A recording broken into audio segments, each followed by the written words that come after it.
మొన్న అర్ధరాత్రి నుంచి ఈ డ్రామా జరుగుతూ ఉంది. అసలు ఎక్కడైనా కూడా రాష్ట్రానికి మేలు జరిగేదో, లేకపోతే ఒక ప్రాంతానికి మేలు జరిగేదో, ఒక రాష్ట్రానికి మేలు జరిగేదో అటువంటి ప్రకటన ఎవరైనా చేసేటప్పుడు మామూలుగా అందరూ ఏమనుకుంటారు అని అంటే పగటిపూట చేయాలి, పగటిపూట అయితే ఎక్కువ మంది చూస్తారు, ఆ పగటిపూట కూడా ఎక్కువ మంది చూసే సమయం ఏది అని చెప్పి ఆలోచన చేసుకుని ఏ పగటిపూట 11 గంటలకో లేదా అటువంటి సమయంలో ఎవరైనా మేజర్ అనౌన్స్మెంట్ చేస్తారు. ఎందుకనంటే అందరూ దాన్ని చూడాలని, చూసి ఆనందించాలని, స్టేట్మెంట్ ఇచ్చిన వ్యక్తిని కొనియాడాలని, పొగడాలని ఆశపడతారు. మొట్టమొదటిగా అర్ధరాత్రి వేళ వీళ్ళు స్టేట్మెంట్ ఇచ్చినారు, అర్ధరాత్రి వేళ వీళ్ళు ప్రెస్ మీట్ పెట్టి స్టేట్మెంట్ ఇచ్చినారు, ఈ ప్యాకేజీకి సంబంధించిన అంశాలు చెప్పినారు అని అంటేనే వీళ్ళలో నిజాయితీ లేదు అని ఇట్టి అర్థమవుతుంది. అదే అర్ధరాత్రి దాటిన తర్వాత అదే స్టేట్మెంట్ను మన చంద్రబాబు నాయుడు గారు వచ్చి స్వాగతిస్తే ఈ పెద్ద మనిషికి ఎక్కడ నిజాయితీ ఉందని అడుగుతా ఉన్నా.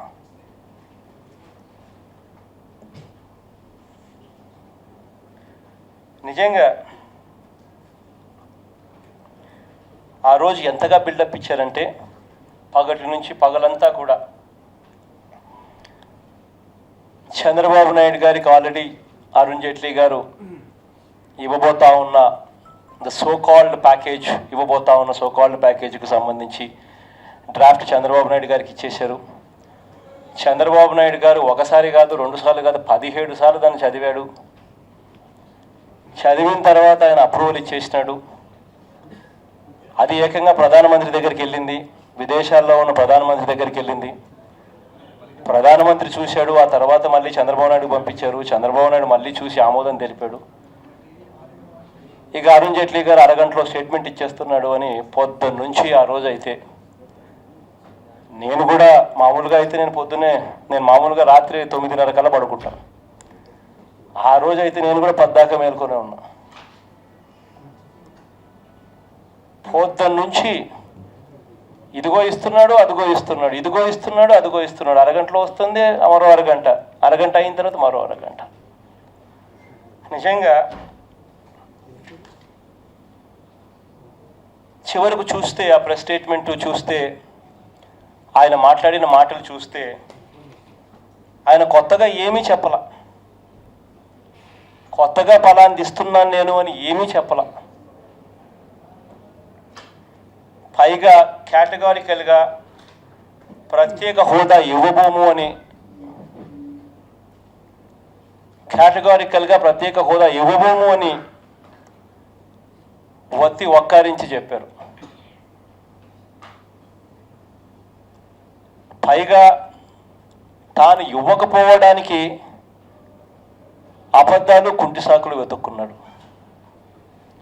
ఇదంతా కూడా సాక్షాత్తు చంద్రబాబు నాయుడు గారికి సంబంధించిన కేంద్ర మంత్రులు సుజనా చౌదరి గారిని, వెంకయ్య నాయుడు గారిని ఇద్దరిని కూర్చోబెట్టుకుని పైగా అర్ధరాత్రి వేళ ఈ స్టేట్మెంట్ చెప్పడం.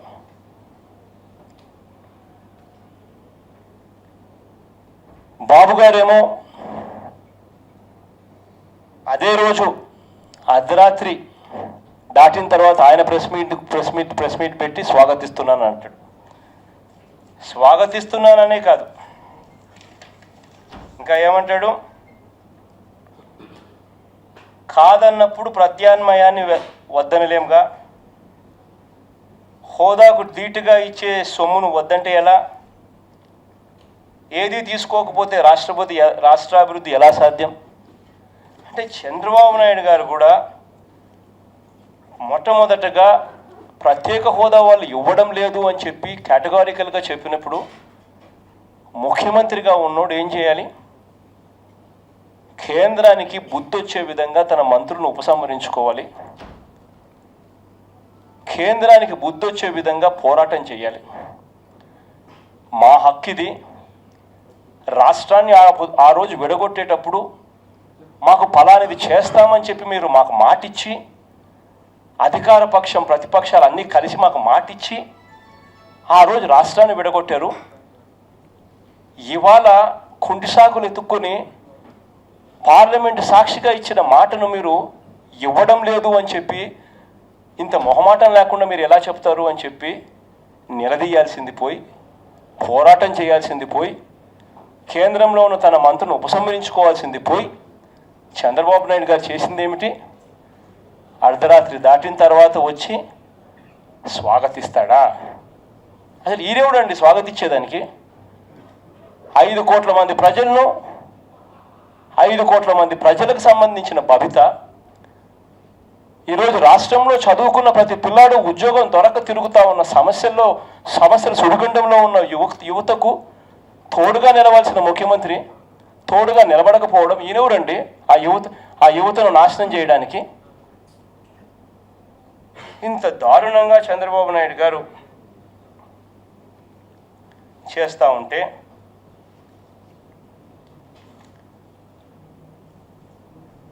ఎందుకు చంద్రబాబు నాయుడు గారు ప్రశ్నించలేకపోతా ఉన్నాడు? ఎందుకు చంద్రబాబు నాయుడు గారు నిలదీయలేకపోతా ఉన్నారు? కారణం,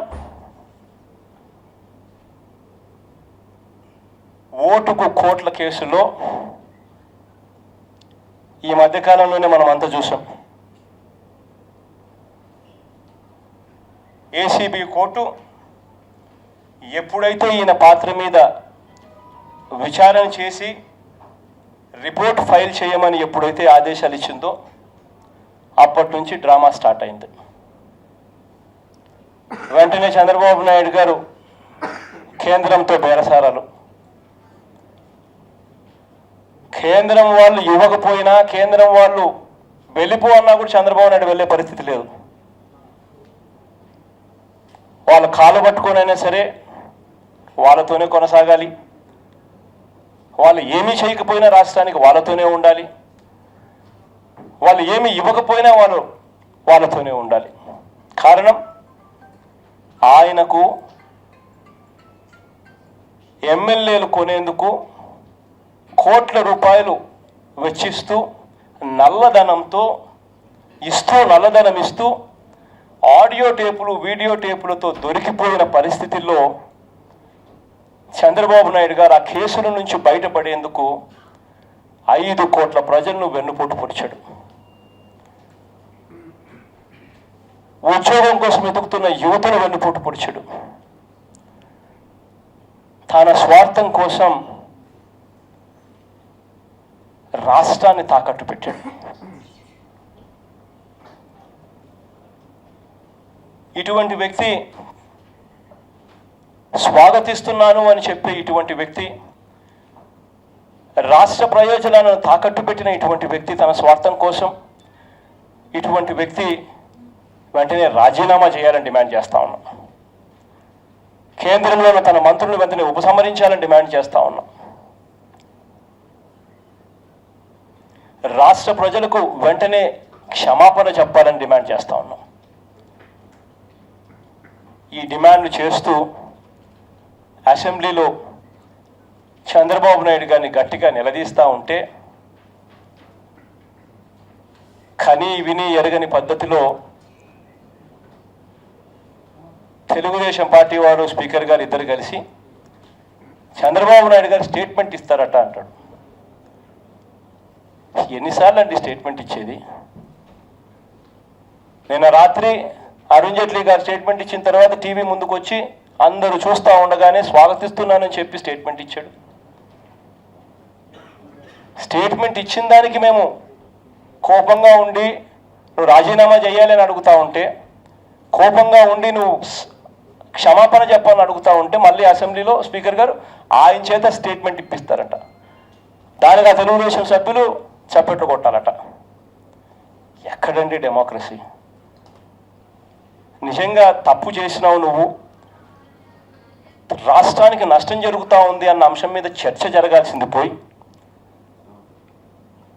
ప్రతిపక్షం దగ్గర నుంచి రాష్ట్రానికి జరుగుతూ ఉన్న అన్యాయం మీద అరుణ్ జైట్లీ గారు మాట్లాడిన మాటల మీద తప్పులు ఎన్నున్నాయని చెప్పి ప్రతిపక్షం చెప్తా ఉన్న మాటలను కూడా తీసుకొని అరుణ్ జైట్లీ గారిని ఈ మాటలు కూడా కలిపి అరుణ్ జైట్లీ గారికి గట్టిగా జ్ఞానోదయం అయ్యేట్టుగా చేయాల్సింది పోయి ప్రతిపక్షం చివరకు ప్రతిపక్షం చెప్పే విషయాలను వినే పరిస్థితి కూడా లేదు. మా వాళ్ళంతా 2 నిమిషాలు మైక్ ఇవ్వండి అయ్యా, మాకు మా ప్రతిపక్ష నాయకుడు మాట్లాడతాడు వినండి అసలు మీరు అని అంటే వినిచే పరిస్థితి లేదు.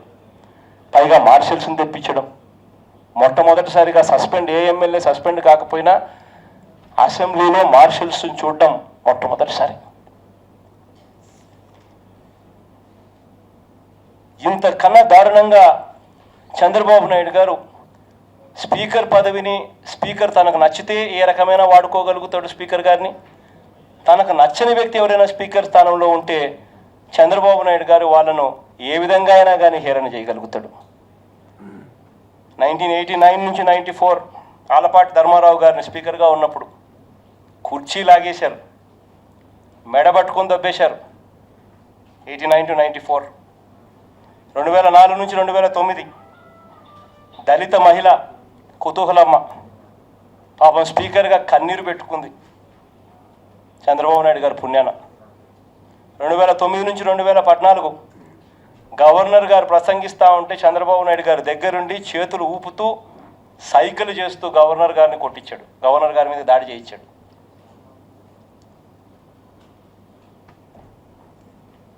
ఇక అరుణ్ జైట్లీ గారు నిన్న మాట్లాడిన మాటలకు,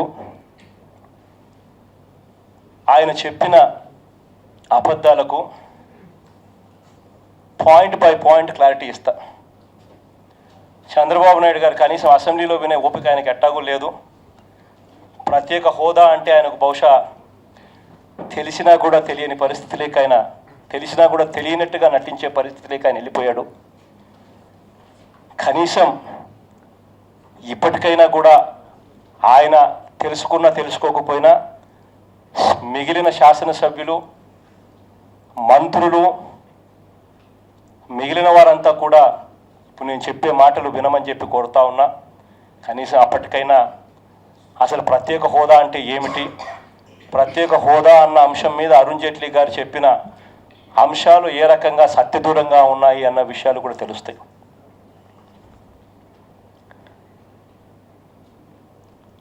అరుణ్ జైట్లీ గారు మాట్లాడుతూ ప్రెస్ కాన్ఫరెన్స్లో, ప్రెస్ మీట్లో మొన్న రాత్రి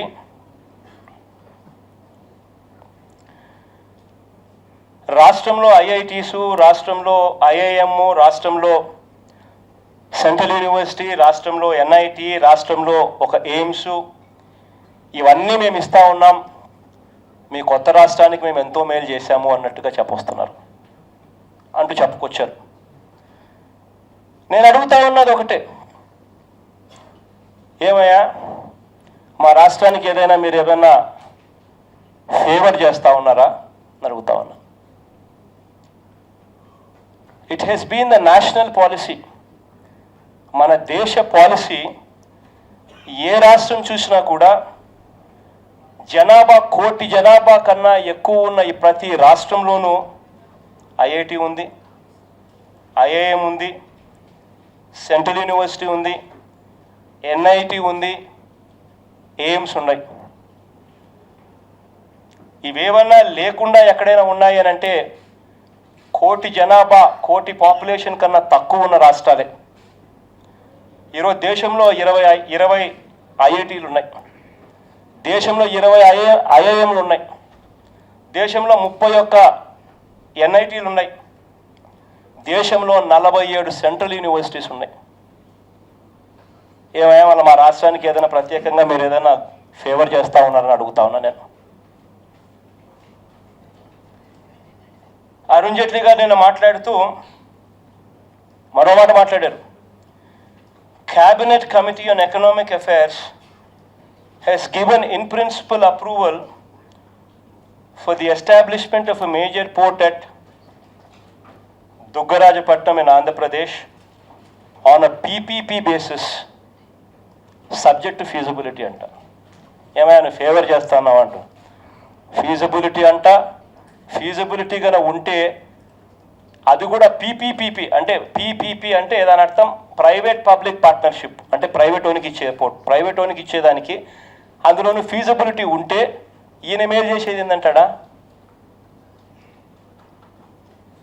దీనికి cabinet committee on economic affairs has given in principle approval అట.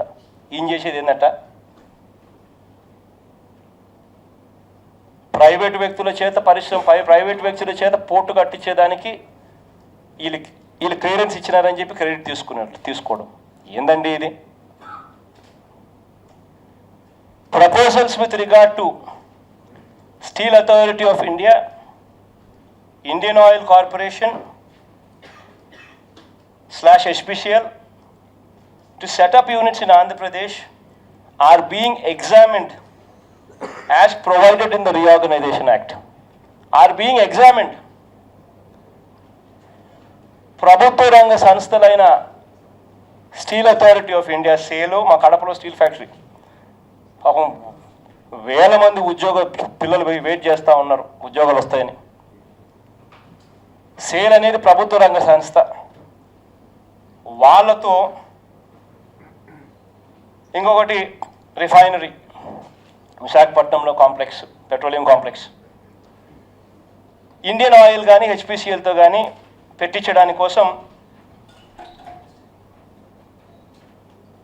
ఎగ్జామినింగ్ చేస్తూ ఉన్నారంట. As mentioned in the reorganisation act examining చేస్తున్నారంట. ఏం ఫేవర్ చేస్తూ ఉన్నారా మీరు? నాకు అర్థం కాల. What sort of a commitment is this అని అడుగుతా ఉన్నా. ఏం కమిట్మెంట్ అయ్యా ఇది? దీనికోసం నువ్వు అర్ధరాత్రి పూట ప్రెస్ మీట్ పెట్టి ఏదో మాకేదో చేస్తూ ఉన్నట్టుగా మీరు బిల్డప్ ఇవ్వడం, దానికి ఈ పెద్ద మనిషి స్వాగతిస్తున్నానని చెప్పడం.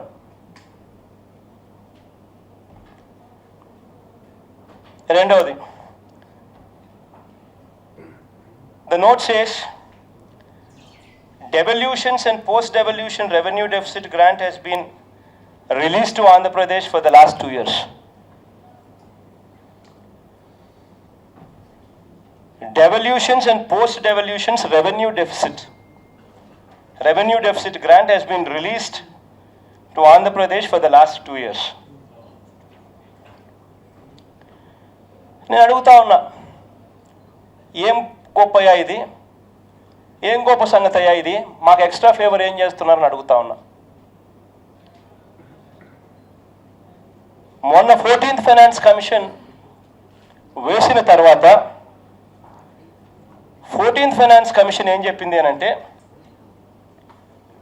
ఈ కాపీ అరుణ్ జైట్లీ గారు ప్రెస్ మీట్కి సంబంధించి అఫీషియల్గా ఇచ్చిన press information bureau, government of India, ministry of finance official press release. 14th finance commission ఏం చెప్పిందనంటే, the commission did not make any distinction between special and general category states. Its approach was to fill the resource gap. అంటే resource gap ఏ రాష్ట్రానికి ఉన్నా కూడా ఆ రాష్ట్రాలకు ఆ resource gap fill చేయడము 14th finance commission approach అని. Of each state to the extent possible through tax devolution. ఇంతకుముందు ట్యాక్స్ డెవల్యూషన్ అంటే దాని అర్థము రాష్ట్రాలకు కేంద్రం మొత్తం కేంద్రము దేశ ప్రజల నుంచి ట్యాక్సెస్ కలెక్ట్ చేస్తుంది.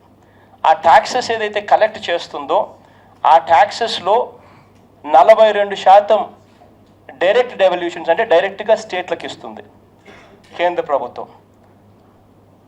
అది ఇంతకుముందు 32% ఉండేది, డైరెక్ట్గా రాష్ట్రాలకు ఇచ్చేది ఆ కిట్టీలో నుంచి కలెక్ట్ చేసిన మొత్తం సొమ్ములో నుంచి. ఇవాళ 14th ఫైనాన్స్ కమిషన్ వచ్చిన తర్వాత దాన్ని 42% చేశారు. 32% బదులు 42% ఆ కిట్టీలో నుంచి డైరెక్ట్గా రాష్ట్రాలకు ఇచ్చే కార్యక్రమం. ఆ రాష్ట్రాలకు ఇచ్చే ఆ కార్యక్రమంలో ఆ 42% చేసిన తర్వాత ప్రతి రాష్ట్రానికి ఒక ఫార్ములా ప్రకారం ఈ రాష్ట్రానికి ఇంత, ఆ రాష్ట్రానికి ఇంత, ఈ రాష్ట్రానికి ఇంత అని చెప్పి ట్యాక్స్ డెవల్యూషన్స్ చేస్తారు. చేసినప్పటికీ కూడా ఏదైనా రిసోర్స్ గ్యాప్ కానీ రెవెన్యూ గ్యాప్ కానీ ఏదైనా ఉంటే దానికి స్పెషల్ కేటగిరీ కాదా అన్న తేడా లేకుండా ఆ రిసోర్స్ గ్యాప్ను పూడ్చడానికి రికమెండేషన్స్ 14th ఫైనాన్స్ కమిషన్ చేసింది. దీని ప్రకారం ఒక ఆంధ్ర రాష్ట్రానికే కాదు 11 రాష్ట్రాలకు ఇంక్లూడింగ్ కేరళ, ఇంక్లూడింగ్ వెస్ట్ బెంగాల్ 11 రాష్ట్రాలకు రిసోర్స్ గ్యాప్కు సంబంధించి ఫిల్ చేసినారు. వాళ్ళు మన రాష్ట్రానికి ఏదో కొత్తగా ఏదో ఇవ్వడం ఏదైనా గొప్ప సంగతి అని అడుగుతా ఉన్నా. పాలసీ మ్యాటరు దేశంలో 11 రాష్ట్రాలకు చేశారు, మా రాష్ట్రానికి కూడా చేశారు. దాంట్లో భాగంగా మాకు 22,500 కోట్ల రూపాయలు మాకు ఇవ్వాలని నిర్ణయం తీసుకున్నారు. అది కూడా 2015 నుంచి 2020 దాకా ఈ 5 ఏళ్లలో ఇవ్వాలని నిర్ణయం తీసుకున్నారు.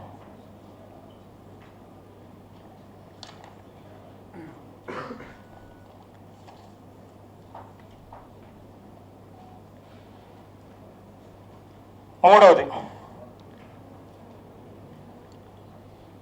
ఫైనాన్స్ మినిస్టర్ గారు అరుణ్ జైట్లీ గారు నేను అడుగుతా ఉన్నది ఒకటి, 14th finance commission special category states ఇవ్వద్దు అని అంటా ఉంది, అందుకనే ఇవ్వలేకపోయామన్నారు.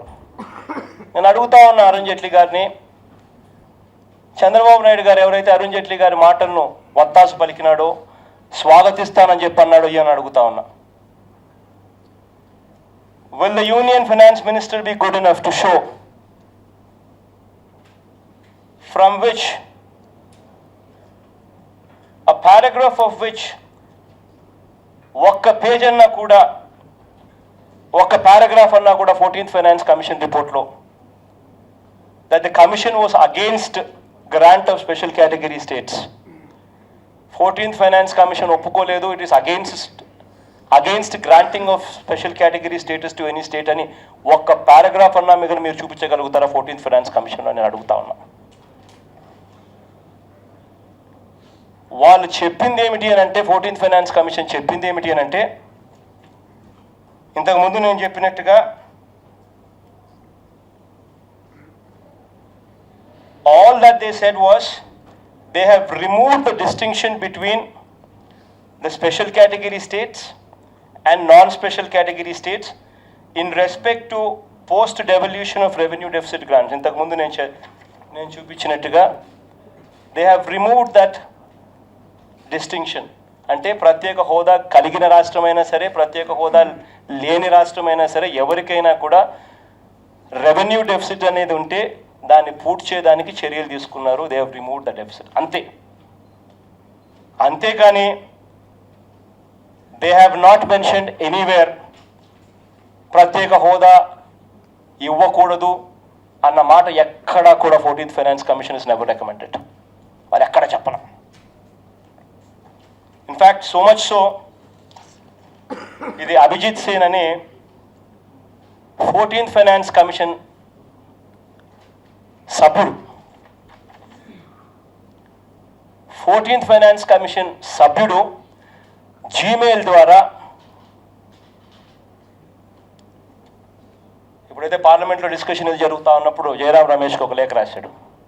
ఆ జీమెయిల్ కాపీ అభిజిత్ సేన్ చెప్పిన copy 14th finance commission member ఇచ్చిన లేఖ. The 14th Finance Commission did not recommend abolition of special category status. 14th Finance Commission did not recommendation చేయలేదు స్పెషల్ కేటగిరీ స్టేటస్ను అబాలిష్ చేయమని చెప్పి తీసేయమని చెప్పి అని చెప్తా ఉన్నారు. ఇంతకన్నా ఏం కావాలని అడుగుతా ఉన్నా. పోనీ స్పెషల్ కేటగిరీ స్టేటస్ అనేది ఏమైనా లేకుండా పోయిందా? మిగతా రాష్ట్రాలకు అసలు స్పెషల్ కేటగిరీ అసలు దేశంలో స్పెషల్ కేటగిరీ స్టేటస్ లేకుండా పోయిందా? ఎవరికి లేదా అని అంటే అది కాదు. పార్లమెంట్ సాక్షిగా అన్స్టార్డ్ క్వశ్చన్కు ఆన్సర్ రాతపూర్వకంగా ఇస్తారు పార్లమెంట్లో. ఒక పార్లమెంట్ సభ్యుడు ఒక క్వశ్చన్ వేస్తే అన్స్టార్డ్ క్వశ్చన్ కింద క్వశ్చన్ వేస్తే అన్స్టార్డ్ క్వశ్చన్ కిందకి అది వస్తే పార్లమెంటు రాతపూర్వకంగా రిప్లై ఇస్తుంది. మంత్రి దగ్గర ఉండి రిప్లై ఇస్తాడు. ఇచ్చిన రిప్లై మా సుబ్బారెడ్డి, వైవి సుబ్బారెడ్డి గారు మా ఎంపీ రాసిన లేఖకు. ప్రశ్న: whether the government proposes to withdraw the special category status of north eastern states. ప్రశ్న: మీరు ఏదైనా ప్రత్యేక హోదా ఇచ్చిన రాష్ట్రాలు ఏదైతే ఉన్నాయో ఆ రాష్ట్రాలకు ఏదైనా మీరు స్పెషల్ కేటగిరీ స్టేటస్ను విత్డ్రా చేసుకుంటున్నారా అని చెప్పి అడిగిన ప్రశ్నకు సమాధానం: there is no proposal to withdraw the special category status of north eastern states. There is no proposal, వాళ్ళకి స్పెషల్ కేటగిరీ స్టేటస్ కొనసాగుతుంది అని చెప్తా ఉన్నా లేక.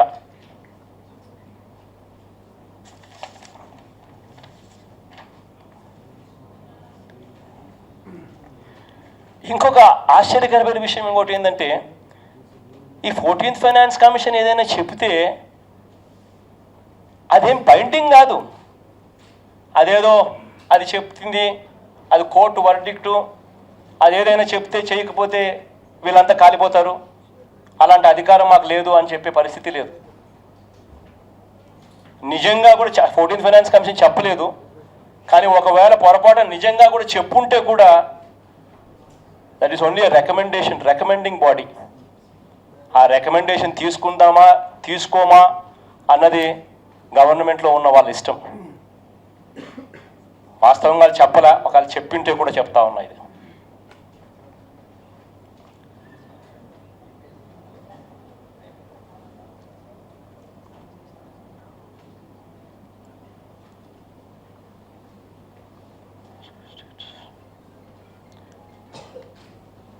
Moreover, all the existing special category states are continuing to enjoy the status.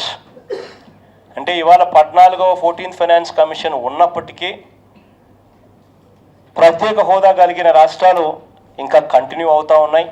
They are continuing to exist.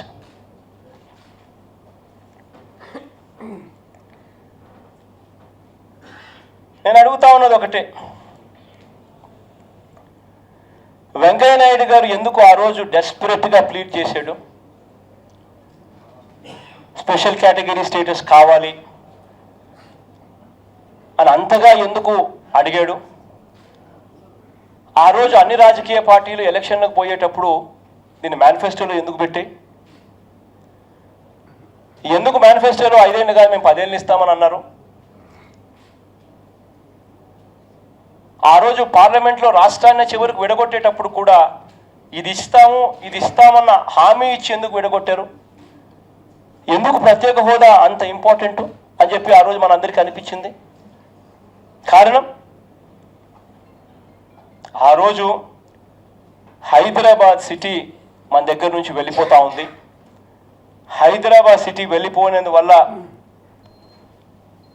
70% of manufacturing రాష్ట్రంలో, combined రాష్ట్రంలో ఉన్న 70% of the manufacturing హైదరాబాద్లోనే ఉంది. 98% ఆఫ్ ఐటీ హైదరాబాద్లోనే ఉంది. ఇటువంటి హైదరాబాద్ క్రియేట్ చేయడానికి 65 సంవత్సరాలు పట్టింది. సో ఖచ్చితంగా హైదరాబాద్ అన్నది లేకుండా పోతే దానికి కాంపన్సేట్ చేయాలి అని అంటే, చదువుకున్న ఏ పిల్లాడికైనా కూడా చదువు అయిపోయిన తర్వాత ఉద్యోగం కోసం వెళ్ళే ప్రదేశము, ప్రాంతం ఏదైనా ఉంది అని అంటే అది ఇటువంటి హైదరాబాద్ వంటి నగరమే. హైదరాబాదే ఎక్కువ ఎందుకు వస్తారు అని అంటే కారణం తెలుగే మాట్లాడతారు కాబట్టి. చెన్నైకి పోతే వాళ్ళు తమిళ్ మాట్లాడతారు, కర్ణాటక పోతే వాళ్ళు కన్నడ మాట్లాడతారు. మన రాష్ట్రం అనుకుంటే ఆటోమేటిక్లీ హైదరాబాద్ అంటే తెలుగు కాబట్టి అందరూ హైదరాబాద్కే వస్తారు. అటువంటి హైదరాబాద్ మనకు లేకుండా పోతా ఉంది కాబట్టి ప్రత్యేక హోదా ఖచ్చితంగా ఇవ్వాలి అని నిర్ణయం తీసుకున్నారు. ప్రత్యేక హోదా వల్లనే సెంట్రల్లోని ఫిస్కల్ ఇన్సెంటివ్స్, ప్రత్యేక హోదా కలిగిన రాష్ట్రాలకు మాత్రమే ఉండే ఫిస్కల్ ఇన్సెంటివ్ ప్యాకేజ్ అంటే 100% excise duty exemption, 100% income tax exemption, power available at 50%, reimbursement of transport charges, interest subvention of 3%. ఇటువంటివన్నీ కూడా వేరే రాష్ట్రాలకు, ప్రత్యేక హోదా లేని రాష్ట్రాలకు, ఏ ఒక్క రాష్ట్రానికి ఇటువంటి ఇన్సెంటివ్స్ లేవు. ఇటువంటి ఫిజికల్ ఇన్సెంటివ్స్ ఏదైనా ఉన్న పరిస్థితి ఏదైనా ఉందేనంటే అది కేవలం ప్రత్యేక హోదా కలిగిన రాష్ట్రానికి మాత్రమే ఉంటుంది కాబట్టి ఇచ్చినారు. అందుకోసమే ఆ రోజు వెంకయ్య నాయుడు గారు దీనికోసం ఇంతగా గట్టిగా పట్టుబట్టారు. ఎందుకనంటే ఆంధ్ర రాష్ట్రం అటువైపున చెన్నైతోనూ, ఇటువైపున బెంగళూరుతోనూ, ఇటువైపున హైదరాబాద్తోనూ పోటీ పడలేదు. ఎందుకనంటే ఎవరైనా పారిశ్రమ పెట్టాలి అనుకుంటే పక్కనున్న హైదరాబాద్కు పోతాడు, పక్కనున్న చెన్నైకి పోతారు, పక్కనున్న బెంగళూరుకు పోతారు. ఎందుకనంటే అక్కడ ఇన్ఫ్రాస్ట్రక్చర్ ఆల్రెడీ ఉంది కాబట్టి. మనకన్నా బెటర్ ఇన్ఫ్రాస్ట్రక్చర్ అక్కడ ఆల్రెడీ ఉన్నప్పుడు ఎవరైనా అక్కడికి పోతారు. కానీ ఎవడో విజయవాడకో, గుంటూరుకో, లేకపోతే ఇన్ఫ్రాస్ట్రక్చర్ లేని చోటికి పోవాలి అంటే ఎవరు రారు. కాబట్టే ఈ ప్రత్యేక హోదా రావాలి, ఈ ఫిజికల్ ఇన్సెంటివ్స్ అందుబాటులోకి రావాలి. అప్పుడే పారిశ్రామికవేత్తలు ఇటువంటి ఇన్సెంటివ్స్ ఉన్నప్పుడే వస్తారు. లక్షల కోట్లతో పెట్టుబడులు వస్తాయి, వేల వేల వేల కంపెనీలు వస్తాయి, లక్షల ఉద్యోగాలు వస్తాయని చెప్పి ఆ రోజు అందరూ గట్టిగా ఊహించి ఇది కావాలని అడిగారు. ఇవాళ పరిస్థితి ఏమిటని అడుగుతా ఉన్నా. చివరకు ఇవాళ ఉన్న పరిస్థితుల్లో జిఎస్టీ మొన్న పాస్ చేశాం. జిఎస్టీ పాస్ చేసిన నేపథ్యంలో కూడా 122వ కాన్స్టిట్యూషన్ అమెండ్మెంట్ ద్వారా జిఎస్టీ పాస్ చేస్తాం. జిఎస్టీలో కూడా there is a mention of special category states. జిఎస్టీలో కూడా the government of special provision with respect to the states of Arunachal Pradesh, Assam, Jammu and Kashmir, Manipur, Meghalaya, Mizoram, Nagaland, Sikkim, Tripura, Himachal and Uttarakhand. Special provision will be given to special category states. ఇంతకు ముందు ప్రతి రాష్ట్రానికి ఒక వెసులుబాటు ఉండేది. What అనే వెసులుబాటు, sales tax అనే వెసులుబాటు. ఈ సేల్స్ ట్యాక్స్ ఇన్సెంటివ్స్ ఎవరైనా పరిశ్రమ పెట్టడానికి రాష్ట్రానికి వచ్చేటప్పుడు రాష్ట్ర గవర్నమెంటు, రాష్ట్ర ముఖ్యమంత్రులు, రాష్ట్ర గవర్నమెంటు పారిశ్రామికవేత్తలను తీసుకొచ్చే దానికోసం వాళ్ళు అనేవాళ్ళు, మీరు కట్టే వ్యాటు, మీరు కట్టే సేల్స్ ట్యాక్స్ మేము రీయింబర్స్ చేస్తాము, మీ ప్రాజెక్ట్ కాస్ట్ ఏదైతే ఉంటుందో ఆ కాస్ట్ మీకు ఫ్రీగా వచ్చేస్తుంది ఓవర్ పీరియడ్ ఆఫ్ 10 ఏళ్లలో. కాబట్టి మా రాష్ట్రంలో మీరు పెట్టుబడి పెట్టండి అని చెప్పి వాట్ ఎగ్జంప్షన్ ఇచ్చేవాళ్ళు. ఇప్పుడు జిఎస్టీ వచ్చినందువల్ల, జిఎస్టీ వల్ల నౌ ద ట్యాక్స్ ఏదైతే అక్రూ అవుతుందో అది డెస్టినేషన్ ట్యాక్స్. అంటే ట్యాక్స్ ఏదైతే అక్రూ అవుతుందో అది కన్జంప్షన్ స్టేట్లో అక్రూ అవుతుంది, మ్యానుఫ్యాక్చరింగ్ స్టేట్లో అక్రూ కాదు. ఇటువంటి పరిస్థితుల్లో మ్యానుఫ్యాక్చరింగ్ స్టేట్ ఇంకా వెసులుబాటు కూడా లేకుండా పోయే పరిస్థితి వస్తుంది. ఇటువంటి పరిస్థితుల్లో జిఎస్టీకి సంబంధించి special provision will be made only in respect to special category states అని చెప్తా ఉన్నారు. So it is all the more important that we become part of special category status.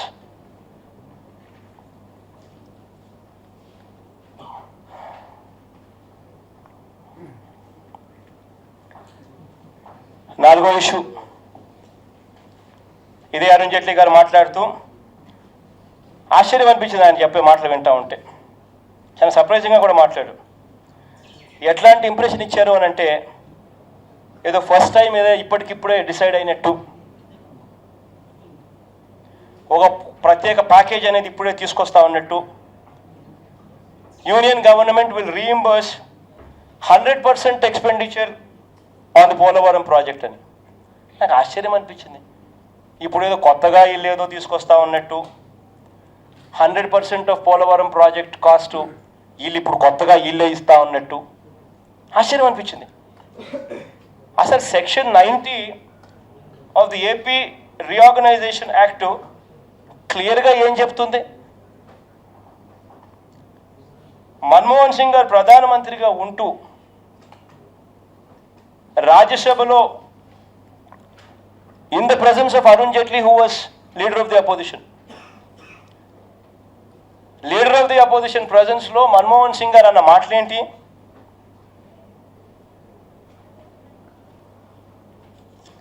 Our government will execute the Polavaram project, let there be no doubt about it. కేంద్రం పోలవరం ప్రాజెక్ట్ను execute చేస్తుంది, ఎవరు doubt చేయాల్సిన పని లేదని. ఆశ్చర్యం అనిపించింది. దీన్ని ఫెసిలిటేట్ చేయడం కోసమే వీళ్ళు ఇవాళ మాట్లాడుతున్న మాటలు చూస్తుంటే ఆశ్చర్యం అనిపించింది. దీని అర్థాలు ఏంటి? కేంద్రమే పోలవరం ప్రాజెక్ట్ కడుతుందనే కదా దాని అర్థం. కానీ వేరే మీనింగ్ వచ్చేట్టుగా లేదో కొత్తగా ఇప్పటికిప్పుడు వీళ్ళు డిసైడ్ చేస్తారన్నట్టుగా ఇంప్రెషన్. ఇన్ఫ్యాక్ట్ ఆ రోజు రేపు రీఆర్గనైజేషన్ యాక్ట్లో పోలవరానికి సంబంధించి వాళ్ళు ఏం చెప్పారో దాన్ని ఫెసిలిటేట్ చేయడం కోసమే పోలవరం ప్రాజెక్ట్ అథారిటీ అనేది సెంట్రల్ గవర్నమెంట్ క్రియేట్ చేసింది. ఈ పోలవరం ప్రాజెక్ట్ అథారిటీకి దానికి సంబంధించిన అసెట్స్, లయబిలిటీస్ అన్ని ట్రాన్స్ఫర్ చేసింది.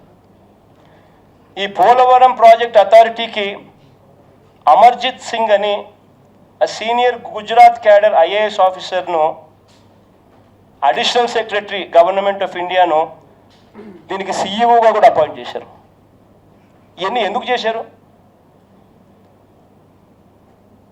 పోలవరం ప్రాజెక్టు వాళ్ళే ఇంప్లిమెంట్ చేస్తున్నారు కాబట్టి, చేయాల్సిన ధర్మం వాళ్ళది కాబట్టి, యాక్ట్ ప్రకారం చేయాల్సిన బాధ్యత వాళ్ళది కాబట్టి. At no point of time the cost was thought to be shared between AP government and central government. ఎప్పుడు కూడా ఈ డిబేట్ రాలా, ఆంధ్ర ఎంత పెట్టాలి, కేంద్రం ఎంత పెట్టాలి అని. వాళ్ళ రెస్పాన్సిబిలిటీ అదే ఏపీ రీఆర్గనైజేషన్ యాక్ట్ ప్రకారం. మొదటి నుంచి central government, it was very clear that central government will complete this project cost, will complete this project at its cost. మొదటి నుంచి it was very clear that కేంద్రం దీన్ని కంప్లీట్ చేస్తుంది అని. కానీ ఇప్పుడు ఈ మధ్యకాలంలో వీళ్ళ స్టేట్మెంట్లు చూస్తే వెంకయ్య నాయుడు గారిది కానీ, చంద్రబాబు నాయుడు గారిది కానీ, వీళ్ళు ఏ రకంగా they are trying to take credit అంటే ఏదో యూనియన్ గవర్నమెంట్ను ఇప్పుడే వీళ్ళు ఏదో కన్విన్స్ చేసినట్టు, వీళ్ళ ప్రెజర్కి లోన యూనియన్ గవర్నమెంటు, వీళ్ళ ప్రెజర్కి లోన కేంద్ర ప్రభుత్వం వెంటనే 100% ఆఫ్ ది పోలవరం మేమే భరిస్తామని చెప్తా అన్నట్టుగా, ఇంతకుముందు అది 70-30 అన్నట్టుగా. ఎవడండి చెప్పింది 70-30 అని చెప్పి? ఎవడు చెప్పినాడు 70% 30% అని? ఎవడు చెప్పాడు? వీళ్ళంతకీ వీళ్ళే మీడియాలో రూమర్ లీక్లు వేయడము, ఇప్పుడు ఏదో వీళ్ళేదో ఇంటర్వ్యూన్ అయ్యి వీళ్ళ పుణ్యాన ఆయన కేంద్రం ఒప్పుకొని 100% ఇప్పుడు పోలవరం మేమే కడతామని చెప్పి చెప్పినట్టుగా వీళ్ళు బిల్డప్. ఎక్కడికండి అబద్ధాలు, మోసాలు?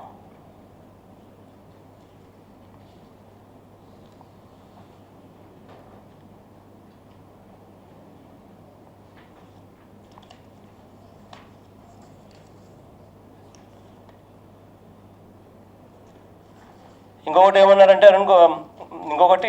అరుణ్ జైట్లీ గారు ప్రెస్ దాంట్లోనే, the note further talks of funds to be released for backward districts of Andhra Pradesh. Backward districts of ఆంధ్రప్రదేశ్కి డబ్బులు ఇస్తున్నారట. ఎంత ఇస్తున్నారు? 50 కోట్లు ఒక్కొక్క డిస్ట్రిక్ట్ కంట. ఏ మూలకు సరిపోతుందంటే, మా కడపలో రిమ్స్ మెడికల్ కాలేజ్ కట్టాం, ఆ రోజుల్లోనే 250 కోట్లు అయ్యి మా నాయన ముఖ్యమంత్రిగా ఉన్నప్పుడు.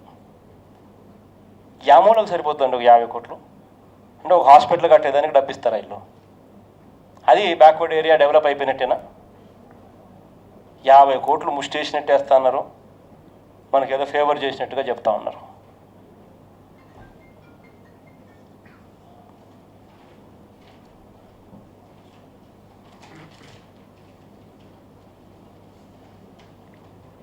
The note further talks about meeting the revenue deficit for the first year of 2014-15. 2014-15కి సంబంధించిన రెవెన్యూ డెఫిసిట్ను మేము మీట్ చేస్తున్నాము అని చెప్పి అరుణ్ జైట్లీ గారి నోట్ ఫర్దర్గా చెప్తుంది. ఇది సెక్షన్ 46 ఆఫ్ ఏపీ రీఆర్గనైజేషన్ యాక్ట్లో లేదా అని అడుగుతా ఉన్నా. మరి యాక్ట్లో ఉండేదే కదయ్యా, నువ్వు చేస్తూ ఉండవు, ఏం మేలు చేస్తూ ఉండవు మాకు గొప్పగా? ద నోట్, అరుణ్ జైట్లీ గారి note, it speaks about international airports. ఈ ఇంటర్నేషనల్ ఎయిర్పోర్ట్స్ అనేటివి 13th షెడ్యూల్లో లేదా అంటున్న యాక్ట్లో. మరి నేను అడిగేది ఒకటే అడుగుతా ఉన్నా, అన్నీ కూడా మీరు ఏదో ఇప్పుడు స్పెషల్ ప్యాకేజ్ అని చెప్పి దాన్ని కొత్తగా నామకరణం చేసి మీరు ఏదైతే ఇస్తూ ఉన్నారో, ఇవ్వాలనుకుంటున్నారో అని చెప్పి ఏదైతే మీరు చెప్తున్నారో, దానికి చంద్రబాబు నాయుడు గారు స్వాగతిస్తున్నామని ఏదైతే చెప్తా ఉన్నాడో, ఇవన్నీ ఏపీ రీఆర్గనైజేషన్ యాక్టులో ఉన్నవి కాదా? షెడ్యూల్ 13లో ఉన్నవి కావా? యాక్ట్ ప్రకారం మాకు రావాల్సినవి కావా? మాకు రావాల్సినవే మాకు మీరు ఇస్తూ అదేదో మీరేదో గొప్పగా మాకు ఇస్తా అన్నట్టుగా, మేమేదో అడుక్కుంటా అన్నట్టుగా, మీరేదో ఇస్తా అన్నట్టుగా పోజులు ఇవ్వడం ఎంత మటుకు ధర్మమయ్యా? ఆ పోజులు కొడుతూ అది ఇస్తూ ఒక పక్క మాకు చట్ట ప్రకారం హక్కుగా రావాల్సిన ప్రత్యేక హోదాను మాకు ఇవ్వకుండా పోవడం, ఆ ఇవ్వకుండా పోవడానికి ఈ పెద్ద మనిషి మా ముఖ్యమంత్రి స్వాగతిస్తున్నానని చెప్పడం ఎంత మటుకు ధర్మం ఇది? ఓటుకు కోట్ల కేసుల్లో పూర్తిగా మునిగిపోయి ఆ కేసు నుంచి బయట పడితే చాలన్నట్టుగా చంద్రబాబు నాయుడు గారు కేంద్రం ఏమీ ఇవ్వకపోయినా పర్వాలేదంటున్నాడు, ఏది ఇస్తే అది చాలే అంటున్నాడు, పోరాటం చేయనంటున్నాడు, అడగనంటున్నాడు, నిలదీయనంటున్నాడు. మరి ఇటువంటి వ్యక్తి ముఖ్యమంత్రిగా ఎందుకు కొనసాగాలని అడుగుతా ఉన్నా. ఇటువంటి వ్యక్తి ముఖ్యమంత్రిగా కొనసాగే ప్రతి నిమిషం కూడా ఆంధ్ర రాష్ట్రానికి నష్టం జరగదని అడుగుతా ఉన్నా. ఇప్పటికైనా కేంద్రాన్ని నిలదీసి చరిత్రహీనుడిగా మిగిలిపోకుండా ఉండడు. కేంద్రాన్ని నిలదీయకపోతే, మంత్రులను ఉపసంహరించకపోతే చరిత్రహీనుడిగా మిగిలిపోతామన్న సంగతి మర్చిపోవద్దని చంద్రబాబు నాయుడు చెప్తా ఉన్నా. ఇవాళ మేము అందరితో కూడా, రాష్ట్ర ప్రజలందరితో, మరీ ముఖ్యంగా రాష్ట్రంలో ఉన్న అక్క చెల్లెమ్మలు, రాష్ట్రంలో ఉన్న అవ్వాతాతలు, రాష్ట్రంలో ఉన్న అన్నా తమ్ములు అందరికీ కూడా రిక్వెస్ట్ చేస్తా ఉన్నాం. ఇది మన పోరాటం, ఇది మన హక్కు. వదిలేసామంటే మన గురించి ఎవరు పట్టించుకోరు. ఇవాళ నేను కూడా వదిలేసాను అంటే అసలు అడిగేవాడు లేడు, పట్టించుకునేవాడు లేడు. చంద్రబాబు నాయుడు గారు స్వాగతించిన, ఇంకొకరు స్వాగతించిన, ఎట్టి పరిస్థితుల్లోనూ దీన్ని ఒప్పుకునే పరిస్థితి ఉండదు. దీనికోసం పోరాటం చేయాలి. తెలంగాణ రాష్ట్రం ఇవాళ వచ్చిందనంటే ఆ రోజు కేసీఆర్ గారు వదిలేసినట్టు వచ్చి ఉండేది కాదు. అటువంటిది ఎవరు సాధ్యం కాదు అని అనుకున్న తెలంగాణ రాష్ట్రమే వచ్చినప్పుడు, ఇది మన హక్కుగా పార్లమెంటు సాక్షిగా మనకు మాటిచ్చినప్పుడు దీనికోసం మనం పోరాటం చేస్తే ఇది రాదు అని అనుకోవాల్సిన పనుల. బహుశా చంద్రబాబు నాయుడు వంటి నాయకులు ఉన్నంత వరకు కాస్త డిలే కావచ్చేమో, కానీ న్యాయం అన్నది ఎప్పటికైనా గెలుస్తుంది, ధర్మం అన్నది ఎప్పటికైనా గెలుస్తుంది. ఇది ఖచ్చితంగా మనం పోరాటం చేసి తెచ్చుకోవచ్చు. ఇవాళే వస్తుందని నేను చెప్పను, రేపే వస్తుందని నేను చెప్పను, ఓ నెలలో వస్తుందని నేను చెప్పను. కానీ పోరాటం అన్నది మనం ఆపేస్తే మాత్రం అసలు వచ్చే అవకాశం కూడా ఉండదు. దీనికి అవరోధాలు కల్పించేందుకు చాలామంది ప్రయత్నాలు చేస్తున్నారు. అవరోధాలన్నింటినీ మించి మనం ఇది సాధించాలి. మరీ ముఖ్యంగా రేపు బంద్ కాల్ ఉంది. పోరాటంలో ఒక అడుగు ముందుకు వేస్తూ ఈ బంద్ కాల్ను పిలుపునిచ్చాం. అసెంబ్లీలో చంద్రబాబు నాయుడు గారు స్వాగతిస్తున్నాను అని చెప్పినందుకు, చంద్రబాబు నాయుడు చేసిన తప్పును ఎత్తి చూపించేందుకు అసెంబ్లీలో చంద్రబాబు నాయుడు గారిని గట్టిగా నిలదీస్తూ ప్రశ్నిస్తున్నాం. రాష్ట్రంలో జరుగుతూ ఉన్న అన్యాయం దేశం వరకు తీసుకొని పోయి అసెంబ్లీ ఆగిపోయింది, అసెంబ్లీ స్తంభించిపోయింది ప్రత్యేక హోదా వల్ల, అరుణ్ జైట్లీ గారు ఇచ్చిన స్టేట్మెంట్ వల్ల అని చెప్పి, చంద్రబాబు నాయుడు గారు స్వాగతిస్తున్నానని చెప్పిన మాట వల్ల అని చెప్పి దేశాన్ని మొత్తానికి తెలియజేశారు. దాంట్లో భాగంగానే రేపు బంద్ జరుగుతూ ఉంది. ఈ బంద్ విషయంలో నేను రాష్ట్రంలో ఉన్న ప్రతి అక్క చెల్లెమ్మకు, ప్రతి అవ్వాతాతకు, ప్రతి సోదరుడికి, స్నేహితుడికి చేతులు జోడించి రిక్వెస్ట్ చేస్తూ ఉన్నా. రాష్ట్రంలో ఇది మన యువతకు సంబంధించిన అంశం.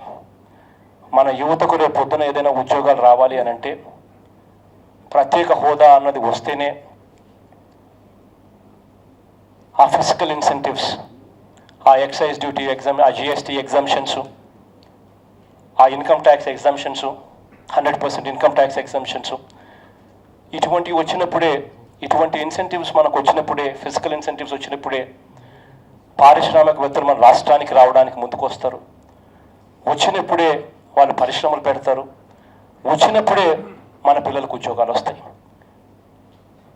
ఇది అందరం కూడా గుర్తుపెట్టుకోవాలి. ఈ చేస్తూ ఉన్న పోరాటం మన పిల్లల కోసం మనం చేస్తూ ఉన్నాం అన్నది మనం మర్చిపోకూడదు. కాబట్టి స్వచ్ఛందంగా రేపొద్దున ప్రతి ఒక్కరితో రిక్వెస్ట్ చేస్తూ ఉన్నాను, స్వచ్ఛందంగా బంద్లో పార్టిసిపేట్ చేయండి. స్వచ్ఛందంగా బంద్లో పాలు పంచుకోండి. స్వచ్ఛందంగా ఈ బంద్ను విజయవంతం చేయండి. ఈ బంద్ను విజయవంతం చేసేదానికి అందరూ కృషి చేయండి. గతంలో చేసినట్టుగా చంద్రబాబు నాయుడు గారు ఈ బంద్ను ఫెయిల్ చేయడానికి, ఈ బంద్ను నిర్వీర్యం చేయడానికి రకరకాల ప్రయత్నాలు చేస్తాడు. గతంలో కూడా చంద్రబాబు నాయుడు గారు ఇదే మాదిరిగానే చేశారు. మోడీ వస్తూ ఉన్నాడు అని చెప్పి నేను నిరాహార దీక్ష చేస్తూ ఉంటే ప్రత్యేక హోదా కోసం 8వ రోజున మోడీ మరో 2 రోజుల్లో వస్తాడు అన్నప్పుడు 8వ రోజు నన్ను ఎత్తేశారు. బంద్ జరుగుతూ ఉంది, బంద్ విజయవంతం అయితే ప్రత్యేక హోదాకు మేలు జరుగుతుంది అని చంద్రబాబు నాయుడుకి తెలిసి మొన్న బంద్ కాలు ఇచ్చినప్పుడు కావాలని బలవంతంగా ఏపీఎస్ఆర్టీసీ బస్సును తిప్పాడు. చంద్రబాబు నాయుడు గారు ప్రతి ప్రయత్నం చేస్తాడు బంద్ను విఫలం చేయడానికి. కానీ రాష్ట్రంలోని ప్రతి ఒక్కరికి నేను అడుగుతా ఉన్నా, ప్రతి ఒక్క అక్క చెల్లెమ్మను, అన్నా తమ్ముడిని, ప్రతి సోదరుని, స్నేహితుడిని రిక్వెస్ట్ చేస్తూ ఉన్నా. ఇది మన భవిష్యత్తు కోసం చంద్రబాబు నాయుడు గారు లాంటి వ్యక్తి స్వాగతించినా కూడా, చంద్రబాబు నాయుడు గారు వంటి వ్యక్తి వ్యతిరేకించినా కూడా మన భవిష్యత్తు కోసం మనం చేస్తూ ఉన్నాం కాబట్టి, మన పిల్లల భవిష్యత్తు కోసం మనం చేస్తూ ఉన్నాం కాబట్టి అందరూ దయ ఉంచి బంద్ను విజయవంతం చేయండి అని చేతులు జోడించి ప్రార్థిస్తూ ఉన్నా. మీడియాను కూడా చాలా సిన్సియర్గా రిక్వెస్ట్ చేస్తూ ఉన్నా.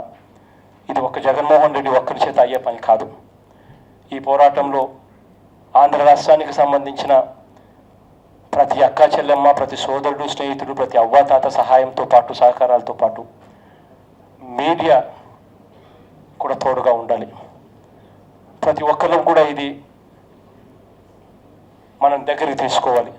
తీసుకుంటేనే ఇది సాధ్యమవుతుంది. కాబట్టి రాష్ట్రంలో ఉన్న ప్రతి పొలిటికల్ పార్టీ, రాష్ట్రంలో ఉన్న ప్రతి మీడియా, రాష్ట్రంలో ఉన్న ప్రతి సంఘం తోడ్పాటు ఇవ్వాల్సిందిగా సవినీయంగా చేతులు జోడించి పేరున రిక్వెస్ట్ చేస్తున్నాను. Thank you.